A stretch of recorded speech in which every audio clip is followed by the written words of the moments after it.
few other folks come in. Good.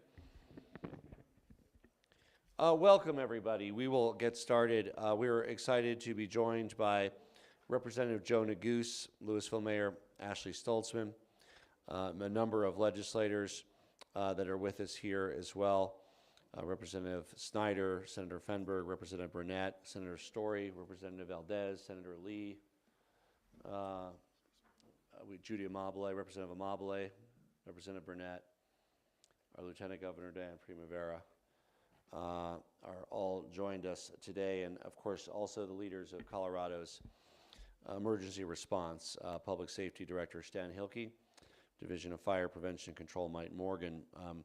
Look, just in the last 2 years, Colorado has experienced the 3 largest wildfires in the history of our state in the summer of 2020. And then just 4 months ago, the most destructive fire in the history of our state, the Marshall Fire. And at that same time, what we're really seeing is Colorado is going from preparing for just a fire season to a year-round threat and a year-round response. And that's really the evolution of fire preparedness here in Colorado, upping the bar on mitigation and preparing for rapid year-round response. Experts are putting fire danger at our state at extreme levels. The combination of high temperatures, gusting winds, drought conditions in large parts of our state lead to an even higher risk than normal. During the entire month of April, except for 2 days, our state has been at either high risk or has been experiencing a fire. It's just remarkable in the last week alone how much my phone has been lighting up with notices of all the fires that are incoming here in our state. And it's so dependent on weather conditions as to what can spread and where. We've seen fires just in the last week. Monte Vista, near Longmont, near Gypsum and Dotsera, Fort Lyon, Custer County, and many others. And this is just April, if we can believe it. That's just the last week. I've got to see many of the worst case fires firsthand. Of course, the Marshall fires, the devastation, over 1,000 homes lost. The night of the Marshall fires, the days after, got so many text messages from friends and family, just checking on people who live in the area, letting them know if they're okay, if they have a home to return to. And of course, over 1,000 families ultimately did not. We got to hear from families who lost everything. We set up a rapid emergency response center, walk through the divisions that have been reduced to rubble. And of course, the state wants to partner to build back as quickly as possible, as well as helping to fill gaps where we can with regards to people's insurance and other emergency coverage. We know that this issue is about more than just one fire. It's really about tackling the increased fire threat. It's a combination of climate, drought, increased population, and increased utilization of our wildlands, all conspiring together to lead to higher risk levels than Colorado's ever had in our history. This legislation we're highlighting today provides critical relief for people that are impacted by the fires, like the Marshall Fire in Boulder, investing $15 million to give Coloradans more tools to fight these fires in the immediate future, helping us prevent small flames from becoming destructive forces of nature. That's paid for by savings that are incurred due to a larger than expected FEMA reimbursement from the 2020 fires. This funding supports increased aerial response, the extension of our contract of a large air tanker, adding a second large air tanker. 2 Type 1 helicopters will be added, which are the largest and fastest flying to respond to wildland fires, rapid response, hundreds of gallons of water and flame retardant. And Colorado is not alone in facing the increased fire threats, so it's important to note that the reason it's so critical to reserve these capabilities is we are competing with other states to extend these contracts. And many of these fires hit at the same time. It could be California, Oregon, Idaho, Colorado. We want to make sure that Colorado is ready. We also need to make sure we have a 24/7 dispatch system, allowing localities in the state to get fires and firefighters out more quickly to have an impact. And I want to thank President Fenberg for leading these critical efforts. Representative Cutter as well, who couldn't join us today, Stan Hilke, Mike Morgan. Just later today, we'll be hosting the annual wildfire briefing to speak on the specific natures of the threats that are faced in various parts of our state for this year. And now I want to turn it over to the leader of many of these efforts in the state legislature on fire preparedness and resiliency, Senate President Steve Fenberg. Thank you, Governor, and thank you everybody for being here today. Especially thank you to all of those who are standing up here who have played such a critical role one way or another, whether the legislators who have been really leading on this, the local government officials who have been working so closely with their community every single day on recovery, whether it's the folks here that are actually on the front lines and working with folks who are fighting these fires that are so destructive. Thank you for all of your work and commitment. As the governor said, we have seen dozens of wildfires just this year already, and it's April. At least 6 have started this week alone. The Denver Post this morning reported that we have probably the highest fire danger today than we've seen in over a decade. And of course, at the end of last year, we had the Marshall Fire, which was the most destructive in state history. That blaze started in December. Think about that. December, we had the most destructive wildfire in state history. There's no question we are living through the early stages of the climate change crisis right now. This is in many ways an emergency. We are not going to sit back and watch our state go up in flames, our communities devastated, our neighbors losing everything that they have. We have no choice, and we are eager to continue to take bold action. For the last few years, the General Assembly really has been taking action. We have worked tirelessly to put different pieces in place so that we have the resources to respond to wildfires, but not just to respond to when they happen, but to make sure we are doing mitigation efforts, helping homeowners, et cetera, to reduce the risk. Whether it's investing in equipment for our thousands of volunteer firefighters that do a lot of this work on the front lines all over the state, whether it's increasing grants for homeowners to clean up brush and remove fuels from around their property, or last year when we passed a bill to purchase the state-of-the-art firefighting helicopter, the Firehawk, that will be an incredibly powerful tool in the toolbox for fighting fires in the future. We have been building the state's resources to respond to these types of events for several years now. However, today, as the governor mentioned, we are announcing, I think, some of our most aggressive efforts as in that plan to date. Senate Bill 206 is one of those bills, although there are several bills that we will be passing this General Assembly. But I want to talk for a minute about that important bill that we introduced a few days ago. First, it does a few things. It creates 2 grant funds for folks who have experienced the devastation of these horrible wildfires recently. It helps residents, it helps small businesses, it helps the local governments themselves to build back, and not just build back, but to build back better in a way that is more resilient, that takes into account the climate emergency that we have, so that if there are future devastating wildfires, that actually that community will be more ready for responding to that crisis. These are going to help people in the Marshall Fire, in East Troublesome, and in other disasters. But we also know that there are more disasters around the corner, and these funds are going to be critical to help people respond and build back in the best way possible. These funds also, they're going to help a homeowner pay for rebuilding costs, to do it in a way, again, that is more fire resistant, to help a small business get their doors open and begin to provide services to their community, to help a local government with lost revenue that is inevitably part of the outcome of these disasters. Although these funds can't replace what people have had and what they've built in their homes and with their families, they will help them build back and ensure that they remain a part of their community, that they are a part of. And many folks are facing a really difficult decision on what to do now.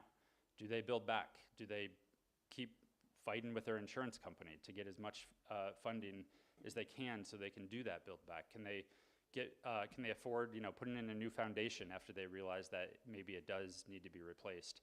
Or should they move and start a new life somewhere else? We want to do everything we can to make sure people have the resources and the ability to stay in their communities that they love and they've been a part of for so long.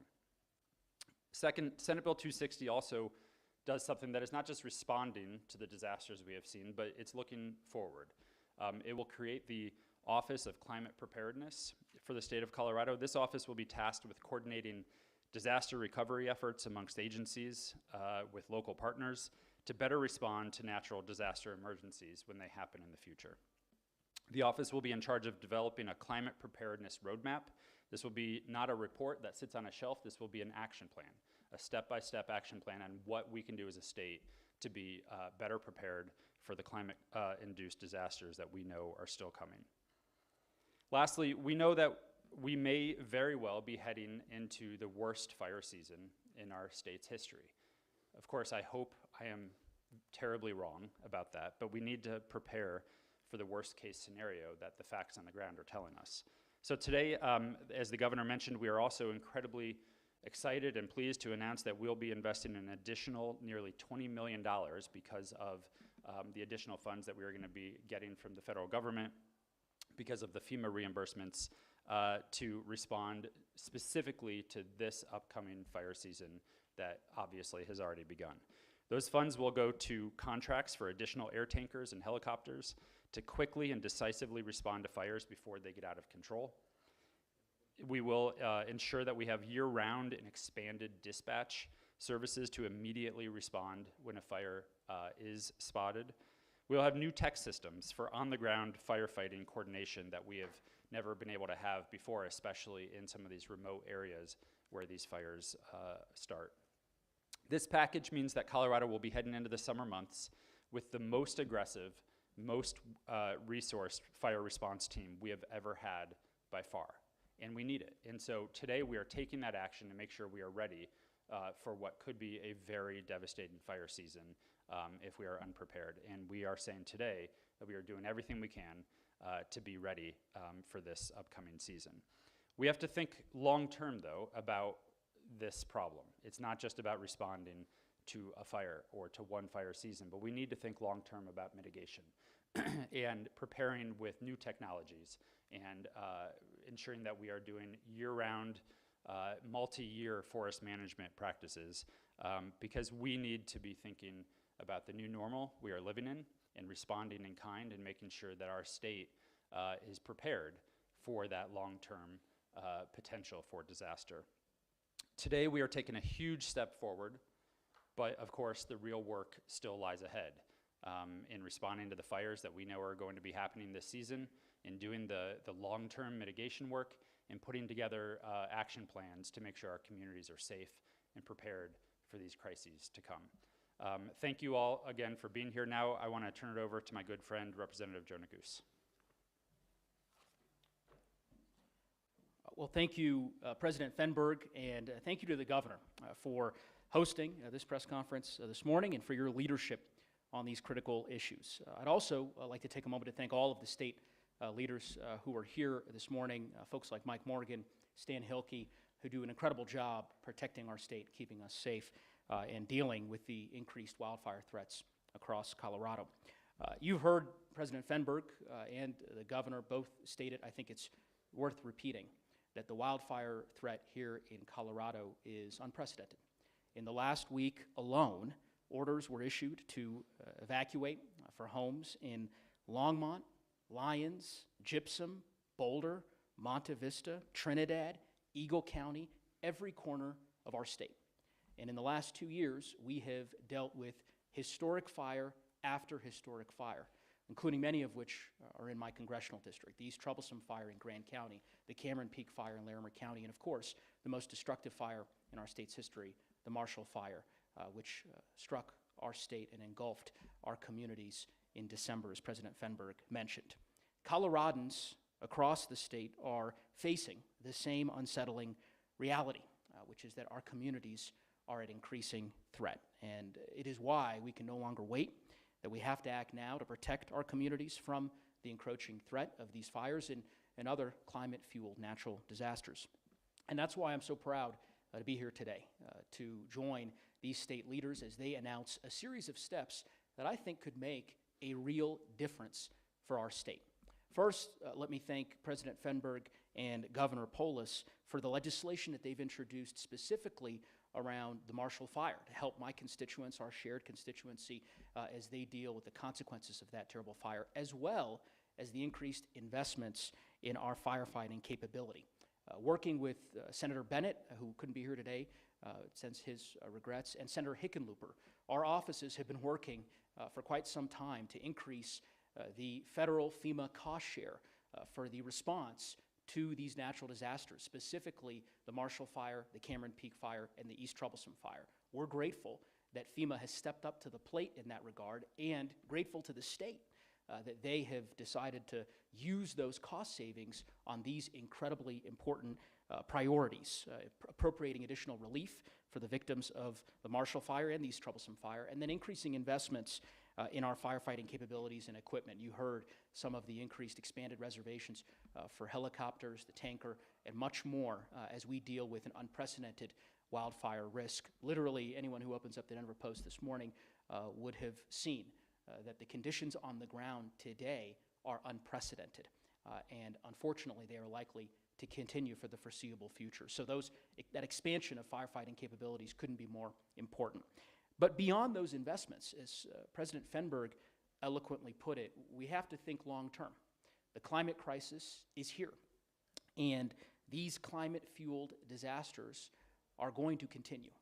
We have to be prepared, and that is why I think the Office of Climate Preparedness that the Governor and President Fenberg have proposed is the right step for our state, and in my view, the right step for our country. It is the kind of forward-thinking and nimble, visionary approach that the climate crisis really requires us, to take. And I'm here really on behalf of myself and Senator Bennett, who has been a leader in climate adaptation for years and a great partner on this front, to say that we're going to ensure that the federal government supports these efforts as well. Earlier today, this morning, Senator Bennett and I sent a letter to the House and Senate appropriators in both chambers of Congress, imploring them to adopt a national strategy of climate preparedness, essentially prioritizing climate preparedness, state and local grant programs for mitigation and adaptation, the very same type of programs that this office would be charged with implementing across all appropriation submissions for fiscal year 2023, from defense to ag, from HUD to interior. Every agency ought to be taking this approach, and we believe that there's consensus building in Washington for the appropriators to apply this, and we'll certainly be leading that effort over the coming months as we push our colleagues to implement that strategy. There's more for us to do, and we'll continue to partner with these state legislative leaders and with the governor to ensure that mitigation and adaptation remain a priority of the federal government. Earlier this week, or maybe it was last week, that we was blending together, Governor and I joined the Chief of the Forest Service as well as with the Secretary of the Interior to announce the first tranche of $33 million that will be deployed here in Colorado on the Arapahoe Roosevelt and Pike San Isabel National Forests for mitigation work, just by way of example. But it's a down payment. We've got to do more. And that's why I'm here today to say that we are committed to doing everything we can to support these state efforts, and we'll continue to push forward. With that, it's now my pleasure to introduce one of my mayors in my congressional district, Mayor Ashley Stoltzman of Louisville. Thank you. Good morning. When the Marshall Fire came through our communities in East Boulder County on December 30th, there were very few people who ever thought we would have that kind of devastation in a suburban community where we have access to fire hydrants, where we have access to really fantastic firefighters. And the reality was we now are going to experience devastation like this more than we have in the past because of the climate crisis. That type of darkness has been met with an unbelievable brightness that was unthinkable to us in East Boulder County, and I am here today to thank President Fenberg, the legislators, and Governor Polis for this legislation.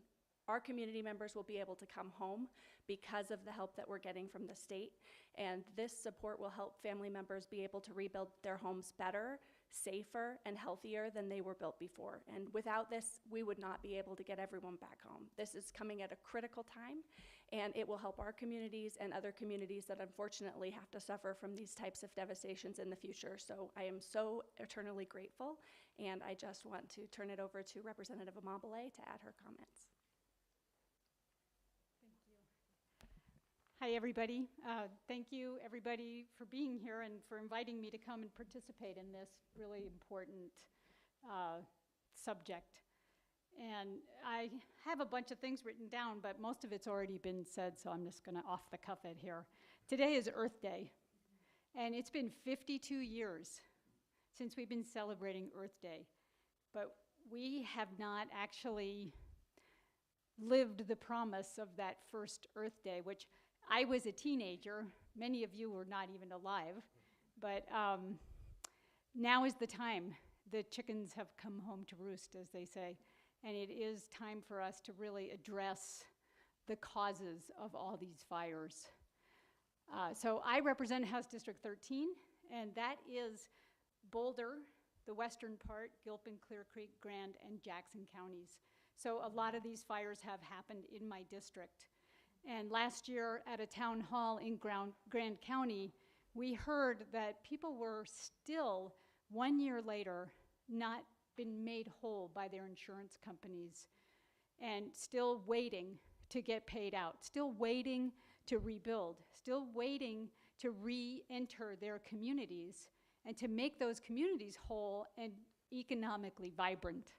So we set out to write a bill that said, these insurance companies have to do better by their consumers because people had the expectation that they were well insured and would be able to rebuild with the money that they got from their premiums that many of them have been paying for many, many years.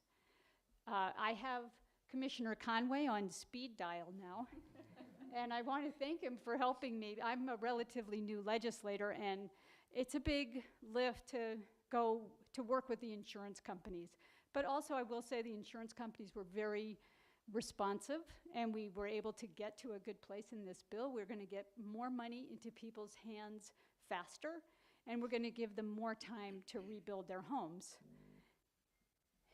And the reason that matters is it's part of the resiliency. So all these other things that we've done are going to help us mitigate fires and be more resilient.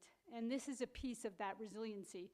But it's, as Congressman Nagu said, it's just one brick.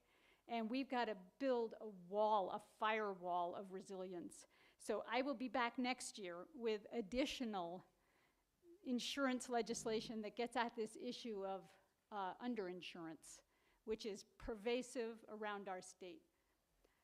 So I also want to just say thank you very much to the governor for really pushing, and to President Fenberg, and to all of the first responders who are out there every day putting their lives on the line to make up for the shortcomings that we've been living with for the last 50 years. Thank you. Oh, and now I'm supposed to introduce Stan Hilke, the Executive Director of the Department of Public Safety. Good morning, and I just want to say thank you to the governor, all of the members of the General Assembly here today, our federal delegation, Representative Nagoose and Senator Bennett and others that are not here. Without your help and your assistance, those of us that are in the response mode could never really be in a good response mode. I'm going on nearly 40 years of public safety service as a professional in this state, and I've witnessed a huge change in how wildland fires affect our state.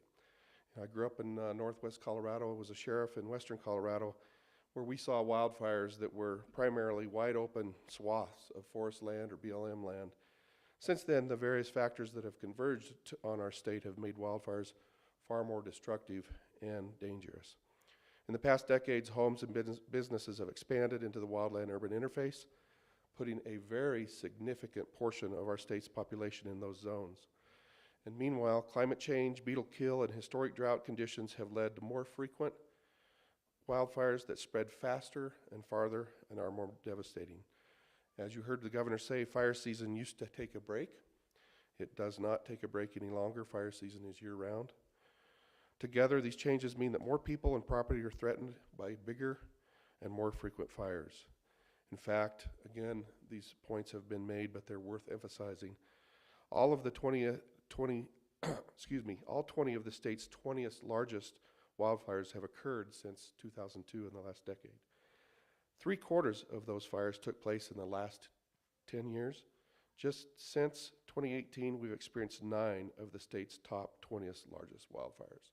It continues to exponentially grow. The good news is that the state of Colorado and our partners are leaning in hard for this season. We work really closely with everything from the volunteer firefighter to the paid firefighter, the local county sheriffs, our state resources. Just within the Department of Public Safety, we have several different divisions that help tackle this problem, and then work with our federal partners as well. The state of Colorado has invested resources, people, training, and technology to improve the readiness of our state for large fires. For example, we can use our heat sensing cameras on our multi-mission aircraft and other technology platforms to detect fires sooner before they grow large. This is actually a big success story for the state of Colorado. We have detected many, many fires that have been put out and never allowed to be a big fire. We can deploy an array of ground and air-based resources to battle fires when they break out, and we've launched new tools to improve communication and mapping to help firefighters on the ground be more effective and safe. The additional money that Senator Fenberg talked about today will be much needed and be aligned and augment our existing resources. You'll hear about that more from Chief Morgan in a second. With that additional funding, we endeavor to increase our contracts on our large air tanker, try to get a second air tanker, add Type 1 helicopters, as the governor said. But keep in mind, we are competing with other states for some of these same resources. It is a finite resource. We'll also be able to implement the recommendation of the Colorado's Fire Commission, which is to coordinate a year-round resource mobilization and dispatching effort, again, as mentioned by Senator Fenberg. So I'm going to get out of the way and let Chief Mike Morgan, our firefighting professional in the state, talk about the resources that we have, how we're going to augment them, and then what we're doing just today.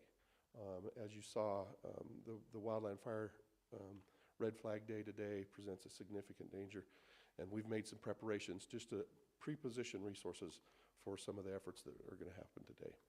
Chief Morgan? Thank you, Director Hilke. Real quick, we have wanted fire and we have unwanted fire. Fire can be good on the landscape. It's a natural part of the ecosystem, and in certain conditions, right place, right time, right resources, we use fire as a tool. The conditions we're experiencing now across most of Colorado, and it appears we'll be experiencing over all of Colorado through the summer, are not those that give us the opportunity and many opportunities to do fire on the landscape for resource benefit. So I want to talk about our strategy for unwanted fires, which is what this is really all about. Our strategy for unwanted fires, and we've leaned into this very, very hard over the last several years, is early detection and aggressive initial attack.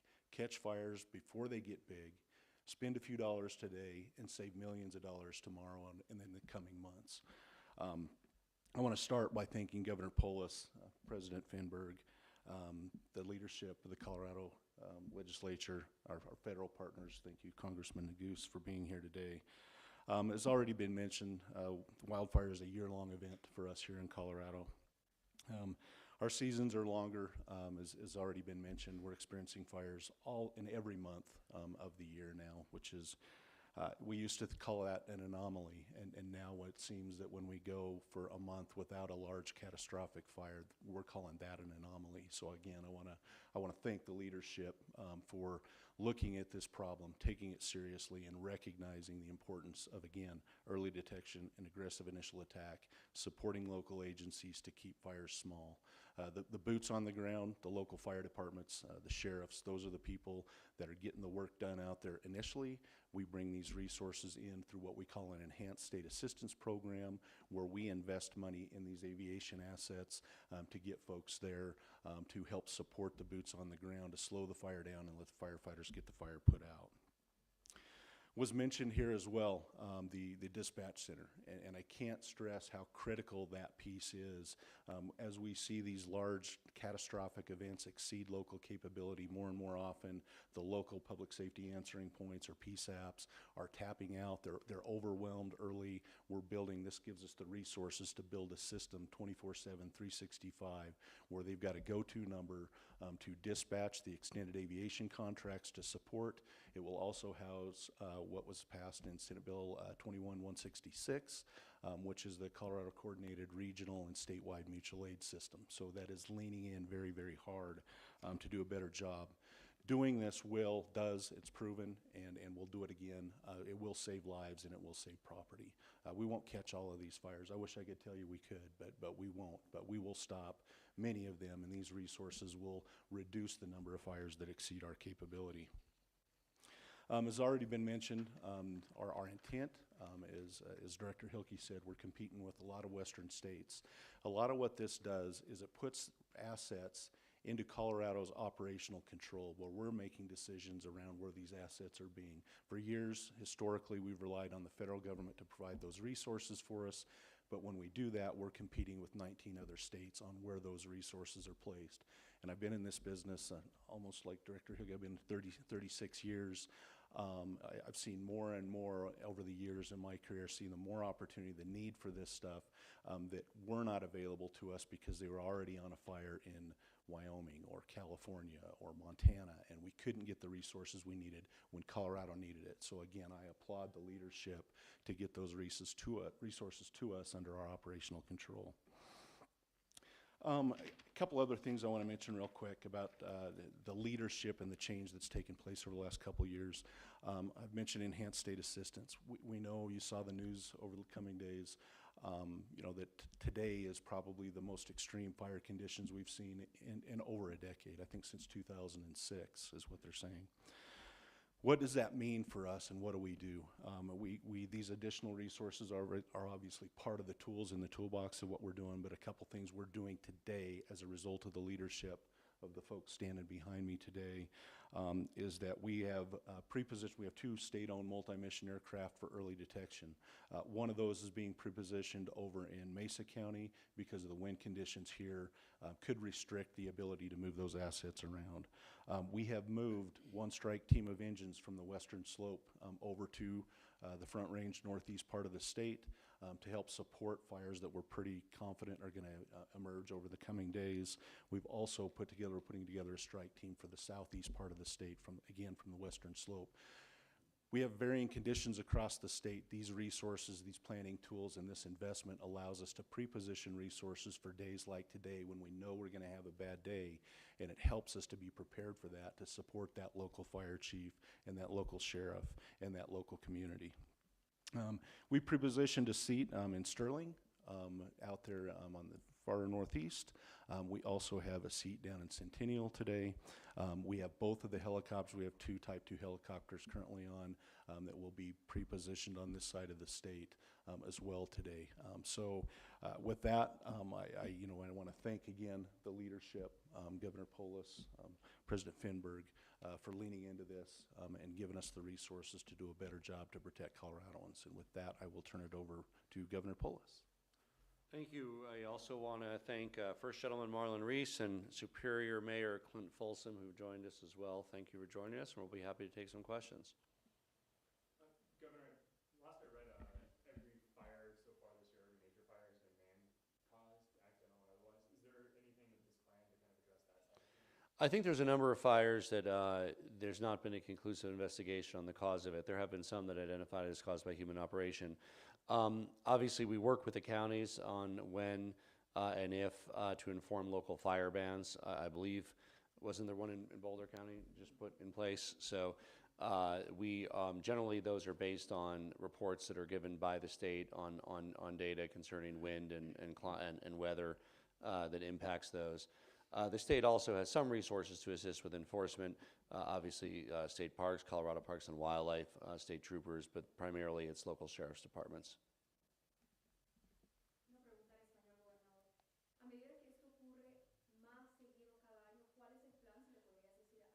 Sí. Hay más incendios en los últimos años que en el pasado y necesita preparar el Estado mejor que antes. Y vamos a alquilar 2 aviones de bomberos más y también hacer una presta en más fuerzas para responder rápidamente a incendios donde se ocurran.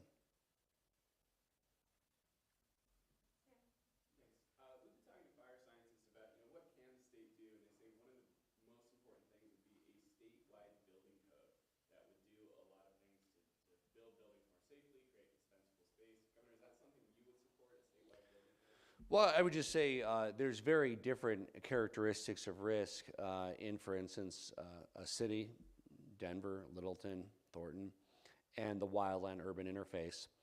We've also seen a third category of risk in suburban open space interface, which I would characterize as the Marshall fires. So certainly, when it comes to the wildland interface, mitigation is key.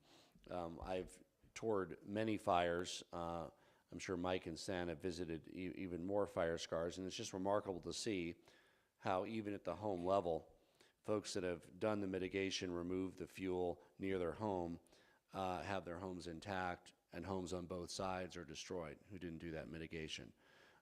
Codes of the actual building are part of that as well, along with where fuel might exist in open space, in community defense perimeters, subdevelopment defense perimeters, as well as the individual home defense perimeter.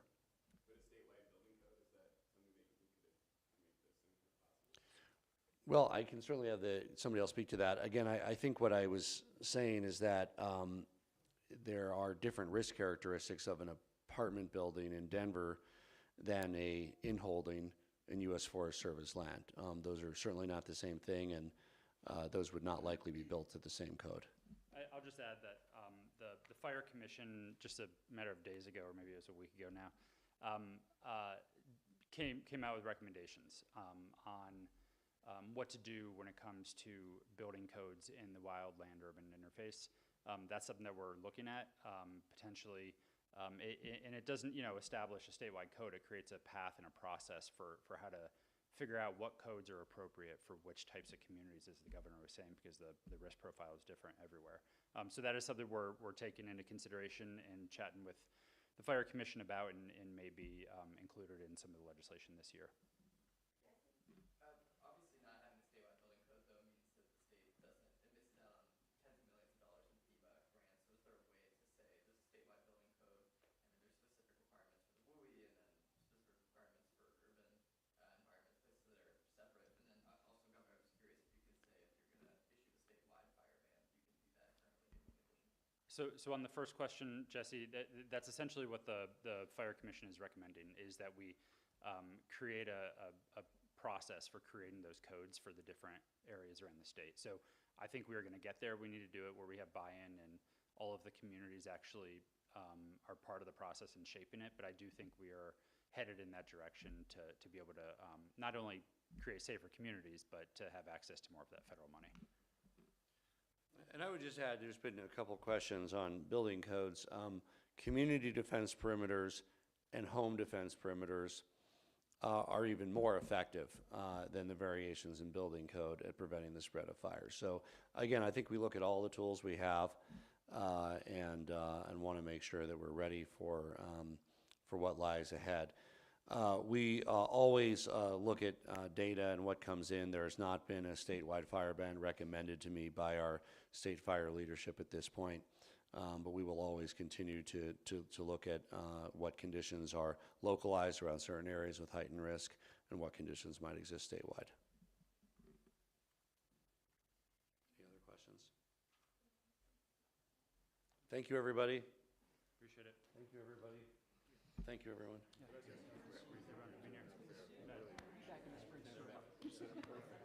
glad you said it. I was like, I wouldn't have said it that way.